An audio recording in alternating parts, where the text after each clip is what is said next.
Actually matagal ng pinapahamak ni Kulaong ang kanyang, nanang. Kaya hindi natin masisi si Jam kung manibog ho siya sa kanyang kapatid, ah. Kasi eto, katulad nito, etong video po na ito, medyo matagal na 'to. Ah, Calm Mind, hello po. Charlie Conor, makmak kung di ka siguro nagising dati masasama ka siguro sa hoyo nung inutusan ka ni Kulaong siraan yung judge. Oo, totoo yan. Alex probably needs his popularity. Mona Kim Lopez, Ate Mona, kayang-kaya ni Alex na kumuha ng ibang influencer, na maganda ang reputasyon. Kahit gumastos siya 1,000,000, 2,000,000 sa isang vlogger para lang i-promote siya at i-promote yung buong, Mindoro, ano siya, makikilala at makikilala siya. Mindoro ba, Marinduque? Marinduque pala. Hindi niya kailangan ang isang Kulaong. Ikaw ba, gusto mo ba nagpo-promote sa'yo kriminal, kilalang sugarol, kilalang, budolero, human trafficker? Hindi pagpo-promote 'yan, hindi popularity 'yan.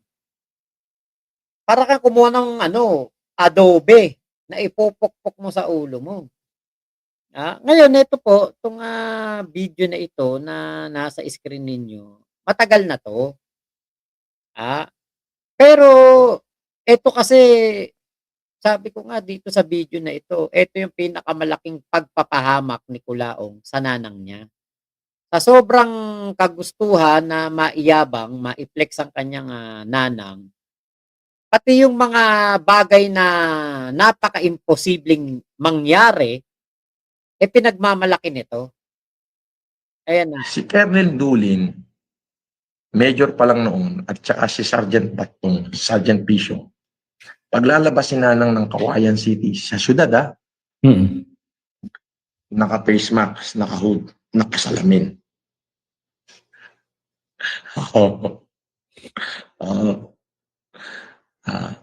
Tapos yung mga pulis na, ito, buhatin niya to, ito, buhatin niya to. May truck na naghihintay, no? Minsan lang sa isang buwan lumabas yun. Yung supply po nila boss, kinento din ni Nanang yun na pag mamalengke sila isang beses na mga stock, kung ilang kape, mga Oo, ganun. hindi ho, kahit minsan hindi ho nahirapan sa buhay ang akin. Hindi ho. Yan na lang naman ini-issue nila sa akin, si Norman Mangusin, ang nanay ko daw ay hindi ko tinutulungan, para bagang, alam mo na, ayan, kainin mo, galing ako sa nanang ko. Para mas maganda yung information mo, pumunta ka doon sa mga pulis doon. Alam mo ba, Spencer, kung sino nagdadala ng grocery sa nanay ko? Sino ang inuutusan niyang mamili? Lieutenant Colonel. 4 na Lieutenant Colonel nagpapalit-palit. At pag nagpabili yun ng grocery, 2 6-buy, good for 1 month. Ano? Hindi niya kailangan ng pera ko. Alam mo bakit? Katulad ngayon, nakaabono na, nakatanim na, hinihintay na lang tumigas yung bunga ng mais at haharbisin na. Ano nga sabi niya? Ano bang bibilin mo dyan sa lugar na yan? Napakita. Si Colonel. Ito yung tingin ko kasi yung pagpe-flex ni Kulaong ng, mga sagingan, maisan, hindi yun yung hindi yun yung pinakamalaking katarantaduhan na nagawa ni Kulaong. Eto yun. Kasi ako naniniwala ako na ito'y hindi naman talaga totoo. Kwento-kwento lang, kwentuhan lang, trip-trip lang, meron lang silang mapagkwentuhan ni Lemor, meron lang silang, mapag-usapan sa live. Kaya po yan ang kanilang pinag-uusapan.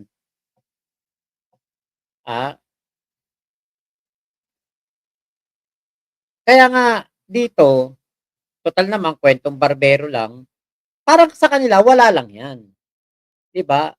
Pero 'di ba kasi ito si Kulaong pati PNP dinamay na dito, Pati mga nagtatrabaho ng, para sa bayan, dinadamay ni Kulaong. Which is alam naman natin na ito, hindi naman totoo. At, maling-mali na yung mga katulad niyan, parang ang pinupunto dito ni Kulaong, utusan lang ng nanang niya ang 4 na lieutenant colonel. Ah, parang yun yung, pinapalabas dito ni Kulaong. Imaginin niyo po, si Nanang Remy daw lalabas ng Kawayan City. Mamimili, ah, 2 6x6. 6x6 yung sasakyan ng mga army. Puno daw, good for 1 month.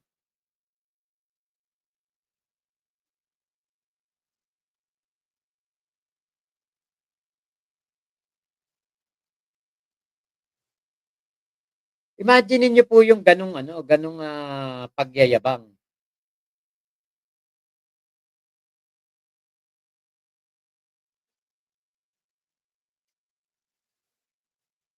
'Di ba?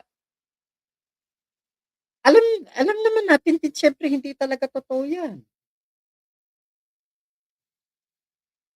Malabong-malabo 'yan sa sabaw ng pusit yang na 'yan, yang, kuwento niya ni Kulaong na 'yan. Kay Kulaong siguro for content lang 'yan, pero, sa mga makakadinig, putang ina tayo nagpapasahod diyan sa mga na 'yan, PNP na 'yan,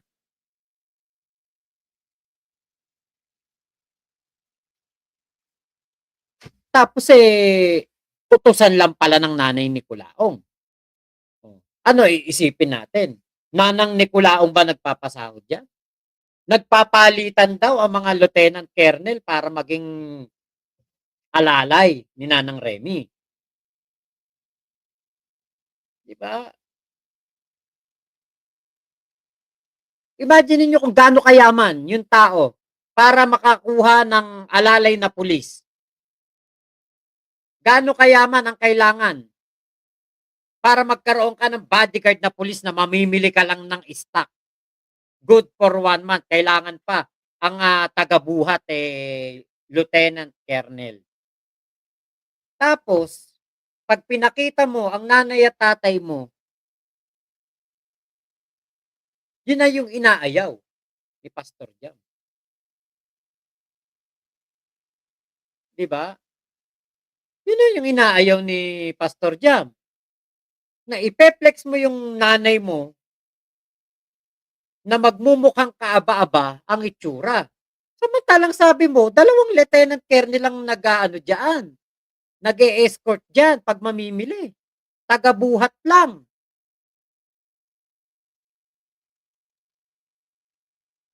So, ibig sabihin,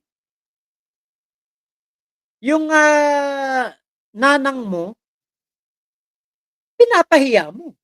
Bakit? Dineclare mo, na parang napaka-makapangyarihan, napakayaman. Tapos, ang sahig, putik. Ang sahig nila, hindi maayos. Hindi man lang sementado. Yung terrace, yung tinatambayan nyo, hindi man lang sementado. So, yun yung ayaw ni Jam, na mababa siyang nanay mo.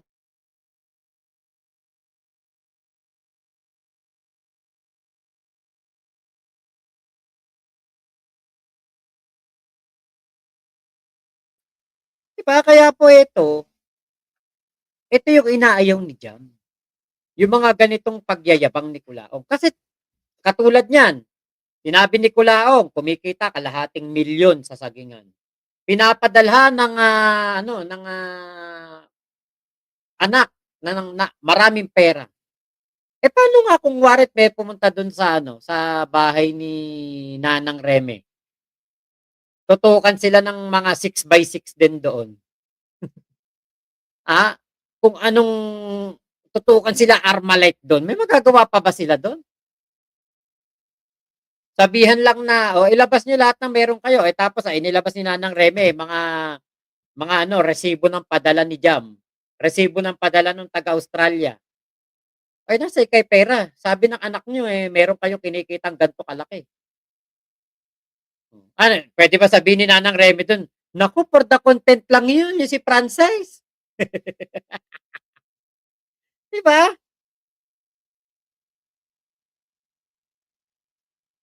Ito yung malaking katarantaduhan para sa akin na pinagpe-flex ni Culaong tungkol sa nanang niya.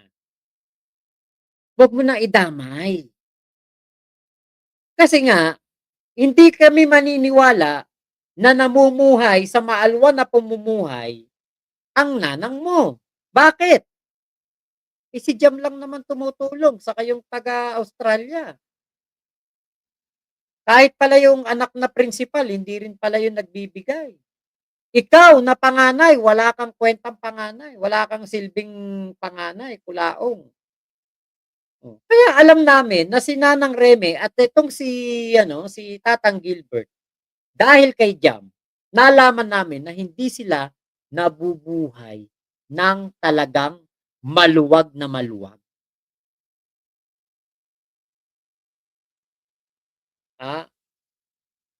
Kasi katulad nun, kahit nasabihin mo liblib bahay nila, nasa malayong lugar, doon sa Nagilian, Isabela.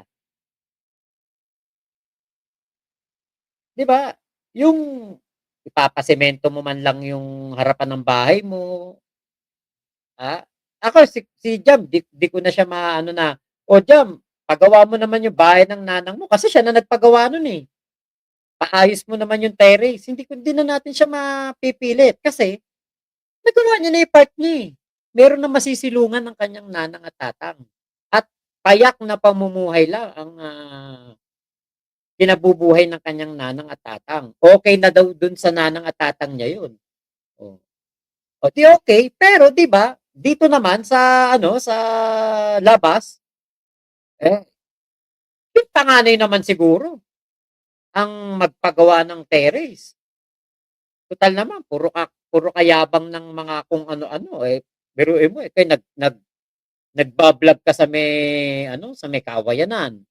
Sabi mo nagba-vlog ka dun sa may Kamalig hindi naman Kamalig yun kung hindi extension yun ng bahay.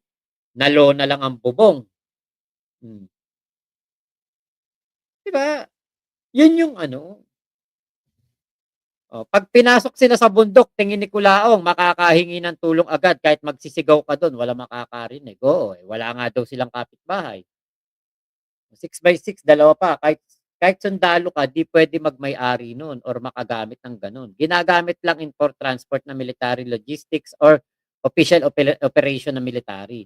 Ang alam ko kapag mga lumang sasakyan ng gobyerno, yung mga 6x6, puwede na yang yan parang binibiding nila yan.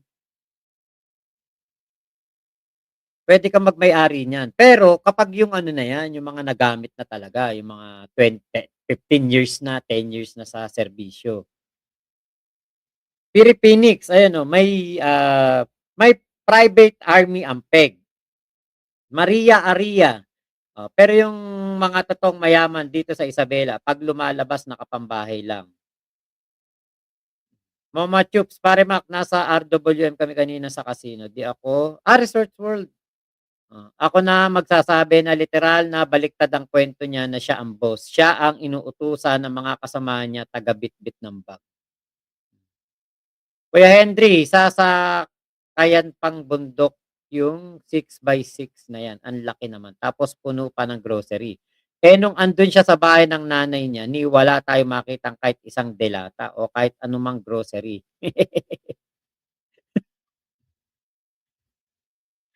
Paano tayo may makikitang delata na sa Kawayanan? 'Di ba? Putya. Ibig sabihin nga, hindi maganda loob ng bahay. Pero yung sahig, hindi naka-finish. Hoy, porke doon lang kayo nakatira sa subdivision, ha? Ate Jeline? OA sa pagka-exaggerated, Philippinix. Jeline Bayangos, naka-disguise para hindi makilala. Baka kasi pegul kasi kamukha niya yan si Kulaong. Baka may Kulaong time siya. Saan naman sa mansion niya nilalagay yung pinamili? Eh, wala nga. Hindi nga kasi totoo yun na merong ano si Kulaong. Merong ano si Nanang Reme. Ay, si Jam nga lang ang tumutulong sa kanila na daw eh. Eh, kaya 'di ba, magpakatotoo na lang. Ate Ira, pulis din asawa ko, kung gagawin lang siyang taga-bitbit ng grocery ng isang sibilyan, magreretiro na lang siya. Pero may lieutenant colonel pa daw yun nagpapalitan para magbitbit ng pinamili. Charlie Connor, hindi po, ano po yan, binebenta po yan ng pamahalaan kapag ano na, parang 10 years ba, 15 years o 20 years na. Pinapa-bidding po 'yan, binebenta po 'yan sa mga tawag dito, yung mga nagtatanim ng tubo, sa mga basta binebenta 'yan kapag ano 'yan, pinapa-bidding 'yan. Kapag ano na siya, mga qualified lang na bidders ang binibigyan ng pagkakataon na makapag-ano niyan, makapag-possess niyan. Ano naman nila 'yan, ano tawag dun, yung parang nire-refresh nila, engine refresh, para working ano pa rin talaga, working horse pa rin siya. Nakaano na po ako niyan kasi meron po akong ano, may kilala po akong ano, kaya alam ko po 'yan. Ate Mayet, kahit ano pa sabihin niya, walang-wala siya sa pamumuhay ni MG. Ay, oo naman, siyempre naman. Diyos ko, kay MG talaga wala. Kay ano, kay Pastor Jam nga lang, walang-wala si Kulaong. Kasi si Pastor Jam may trabaho, may tunay na hanap buhay, at kilala siya na gumagawa ng ano, mga sasakyan, Ford EcoSport ang kanyang expertise. So, walang-wala si Kulaong. Bakit? Ano expertise ni Kulaong? Mag-live sa YouTube. Yun lang. So maraming salamat po ingat po kayo, nasan mang panig kayo ng mundo, Momo, chup chup, love you, God bless us all, Pilipinas, God first.